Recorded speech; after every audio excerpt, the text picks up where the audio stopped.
Review tool. अब हामी जान्नु कि हामी चाहिँ एमएस वर्ड फाइलमा रिभ्यू टुललाई कसरी युज गर्ने। यसमा हामी चाहिँ सर्वप्रथम हामी चाहिँ जान्छौँ स्पेलिङ एन्ड ग्रामर होइन।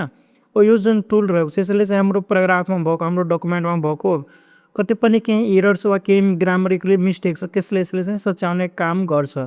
अब हामी यसको चाहिँ युज हेर्छौँ। हामी चाहिँ सबभन्दा पहिला हामी फाइलमा होइन र यहाँ चाहिँ हामी हेर्न सक्छौँ हाम्रो चाहिँ केही टेक्स्टहरू रहेको छ र यो टेक्स्टमा म चाहिँ केही कुरा म यहाँ चाहिँ मिस्टेक गर्छु होइन। किनभने यस प्याराग्राफमा भएको सबै कुरा ठिक छ भने यसले चाहिँ फाइन्ड आउट गर्न सक्दिनँ। फर इक्जाम्पल यदि चाहिँ तपाईँ केही कुरा लेख्नु भयो होइन त्यसमा चाहिँ केही टेक्निकल वा यता स्पेलिङहरू फल्ट भयो भने होइन लाइक अब जस्तै अब मैले केही कुरा यसमा चाहिँ फल्ट गरेँ र अब हामी यो टुललाई युज गर्छौँ भने हामी चाहिँ के गर्ने त हामी सबभन्दा पहिला हाम्रो जुन टपमा अप्सन्सहरू हुन्छ नि धेरै जस्तो मुभिङ सर्ट डिजाइनहरू यसमा हामीले चाहिँ रिभ्यूमा जानुपर्छ र रिभ्यूमा गइसकेपछि हामी चाहिँ जाने स्पेलिङ एन्ड ग्रामरमा। सो सर्वप्रथम हामी यसमा क्लिक गरौँ। अब हाम्रो प्याराग्राफमा भएको जति पनि फल्टहरू छ जहाँ चाहिँ मिस्टेकहरू छ त्यो सब चाहिँ हामीलाई सो हुन्छ। जस्तै अब यहाँ चाहिँ एउटा एसिडेन्टको नाम रहेको छ भने यो जुन वर्ड यो चाहिँ मिस्टेक छ होइन। यसको चाहिँ यस्तो हुनसक्छ नो रेफरेन्स मतलब आशिक हुनसक्छ आशिकको केहीहरू छ होइन। यदि तपाईँ सबले यो ठिक छ भने होइन जस्तै अब कुनै व्यक्तिको नाम छ भने यसले चाहिँ त्यसलाई रियल मिनिङसँग चाहिँ कनेक्ट गर्न त सक्दिनँ। सो यस्तो कन्डिसनमा हामीले चाहिँ यसलाई इग्नोर वन्स हामी गर्न सक्छौँ। त्यसपछि हामी चाहिँ यहाँ हेर्न सक्छौँ होइन यहाँ पनि एउटा वर्ड छ जुन कि चाहिँ मिस्टेकहरू छ भने यसले हामीसँग सजेसन पनि दिन्छ कि टेक्नोलोजिज हुनसक्छ टेक्नोलोजिस्ट हुनसक्छ वा टेक्नोलोजी हुनसक्छ भने हाम्रो यो करेक्ट रहेको छ। हामी सब यसमा वान ट्याप क्लिक गर्छौँ भने यो कुरा सिलेक्ट भइदियो होइन। त्यसपछि अब एउटा अझै वर्ड हामी जुन चाहिँ मिस्टेकहरू थियो स्टेप बाई स्टेप अनि यहाँ पनि तिनवटा अप्सन आएको छैन स्टेप्स एस्टेट्स होइन। सो यो चाहिँ अप्सन ठिक छ यहाँको लागि म यसमा क्लिक गरेँ र त्यसपछि spelling and grammar check is complete र त्यसपछि यो जुन प्याराग्राफ छ होइन यसभित्रको जति पनि वर्डहरू छ ग्रामर छ त्यो सब ठिक छ होइन। यो चाहिँ यसले भनिदियो। अब हामी सिम्पली क्लिक गर्ने ओके भने यो तरिकाबाट हामी चाहिँ के फाइन्ड आउट गर्न सक्छौँ त हामीले बनाएको हामीले लेखेको डकुमेन्टमा कति पनि केही कुरा स्पेलिङ मिस्टेक छ भने त्यो हामी सिम्पली रिभ्यूमा गएर स्पेलिङ एन्ड ग्रामरमा क्लिक गरेर हामी चाहिँ सबै चेक गर्न सक्छौँ। यदि सबै कुरा ठिक छ भने spelling and grammar check is complete यहाँ सो हुन्छ भने यो तरिकाबाट हामी चाहिँ केही कुरा हामीबाट मिस्टेक भएको छ वा केही कुरा यस्तो छ त्यो हामी चाहिँ यहाँबाट इजिली चेक गर्न सक्छौँ। त्यसपछि रहेको छ हाम्रो ट्र्याक चेन्ज होइन। अब यो जुन हाम्रो डकुमेन्ट रहेको छ होइन यो डकुमेन्टमा चाहिँ कतैले मतलब कसैले चाहिँ केही कुरालाई चेन्ज गरेको छ वा यसमा केही अझै यताउति केही कुराहरू भएको छ त्यो हेर्नको लागि हामी के गर्ने त सबभन्दा पहिला हामी चाहिँ ट्र्याक चेन्जले ओपन गर्ने। त्यसपछि यहाँ हामी चाहिँ हेर्न सक्छौँ यहाँ पनि यहाँ चाहिँ धेरैवटा अप्सन्सहरू रहेको छ होइन। जस्तै अब म चाहिँ कुनै ठाउँमा म चाहिँ केही कुरालाई चेन्ज गर्छु होइन। जस्तै अब यहाँ डेभलपमेन्ट रहेको छ होइन डेभलपमेन्ट विथ एआई र मैले चाहिँ यसलाई कट पनि गरेँ होइन। सो अब यहाँ हामी हेर के गर्ने त सबभन्दा पहिला हामी चाहिँ ट्याप गर्ने र यहाँ हामी चाहिँ ट्र्याक चेन्ज हामी चाहिँ इनेबल गर्ने होइन। अब हामी केही कुरालाई लेख्छौँ भने यो चाहिँ खै यहाँ चाहिँ ट्र्याक चेन्जमा हामी चाहिँ क्लिक गर्ने। त्यसपछि अब के हुन्छ त अब चाहिँ जुन यो इनेबल छ भने हामी यसमा चाहिँ केही कुरालाई हामी चाहिँ चेन्ज गर्छौँ न। फर इक्जाम्पल अब डेभलपमेन्ट्सहरू छ होइन डेभलपमेन्ट विथ एआई र यो जुन रहेको छ काम होइन म चाहिँ यसलाई हटाएँ पनि होइन। सो अब यो चाहिँ डकुमेन्ट हेर्नुमा राम्रो लाग्छ तर जब हामी चाहिँ सो यसमा चाहिँ क्लिक गर्छौँ होइन जस्तै अब यो हाम्रो जुन ट्र्याक चेन्ज रहेको छ यसमा लक ट्र्याक भने यो हामी चाहिँ नगर्ने यसले।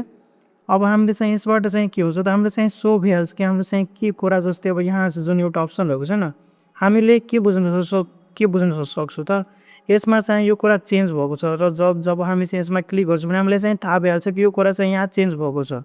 सो यसबाट चाहिँ के हुन्छ कि हामीले चाहिँ एउटा प्याराग्राफ बनाएर कसैलाई दियो होइन र कसैले केही कुरा त्यसमा चेन्ज गरेको छ भने हामी सिम्पली यहाँबाट गर्न सक्छौँ। जस्तै अब प्रोफेसनल्समा मैले पनि केही कुरा यसमा चेन्ज गरेँ एस र त्यसपछि यसलाई काटेर ओ थपेँ होइन। सो यहाँ पनि मैले चाहिँ केही चेन्ज गरेको त्यो गर्नको लागि यहाँ सिम्पली हामी जब क्लिक गर्छौँ भने हामीलाई थाहा भइहाल्छ कि यसमा चाहिँ यो यति कुरा एड भएको छ र के कुरा हटाएको। जस्तै अब यो जुन काममा छ यो माइनस रहेको छ जस्तै म यसलाई हटाएँ भने यो के भयो त यो माइनसमा र यसमा चाहिँ एउटा कट टाइपको साइन हो भने यो ट्र्याक चेन्जबाट हामी चाहिँ के फाइन्ड आउट गर्न सक्छौँ त हाम्रो डकुमेन्टमा के कस्ता चेन्जहरू भएको छ त्यो हामी गर्न सक्छौँ। र फेरि हामी जब यसलाई हामी चाहिँ अफ गर्छु भने यसले चाहिँ केही पनि यसमा चाहिँ सो हुँदैन। जस्तै अब चाहिँ यो अहिले भिजिबल छ र यहाँबाट यदि हामी चाहिँ यसमा क्लिक गर्छौँ भने यहाँ चाहिँ केही पनि सो भइरहेको छैन।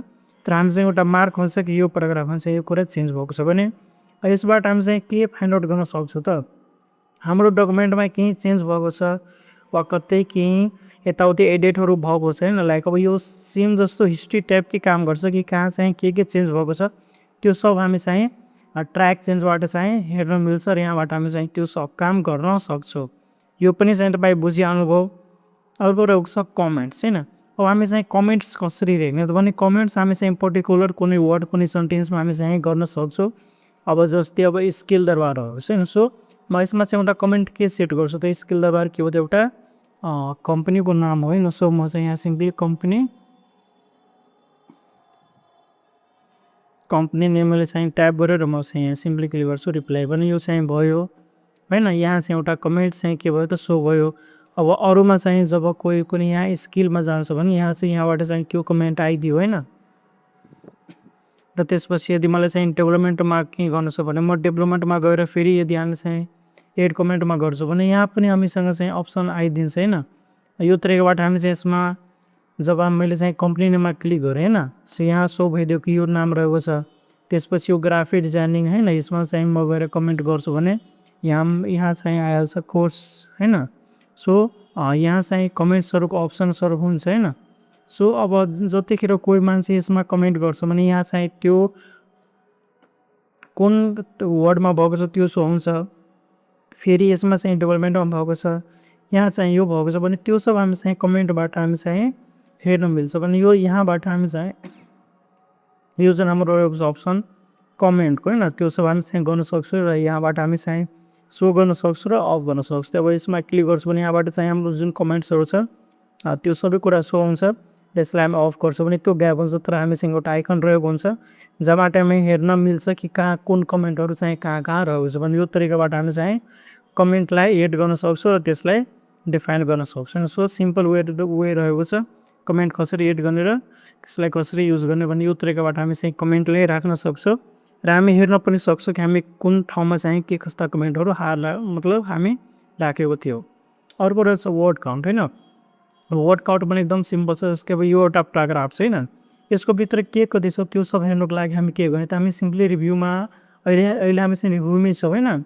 रिभ्यूमा गएर हामी चाहिँ यो जुन वर्ड काउन्ट छ यसमा हामी क्लिक गर्छौँ भने हामी हेर्न सक्छौँ हाम्रो पेज कति रहेको छ 1 रहेको छ वर्ड कति रहेको छ 160 क्यारेक्टर नो स्पेस भने यहाँबाट हामी चाहिँ सबै कुरा हामी चाहिँ हेर्न सक्छौँ भने यो तरिकाबाट हामी चाहिँ वर्ड काउन्ट पनि गर्न सक्छौँ कि हाम्रो चाहिँ यो प्याराग्राफमा यो डकुमेन्टमा कति वर्ड्सहरू रहेको छ त्यो सब हामी चाहिँ यहाँबाट हेर्न मिल्छ। यो तरिकाबाट तपाईँ चाहिँ वर्ड काउन्ट पनि हेर्न सक्नुहुन्छ।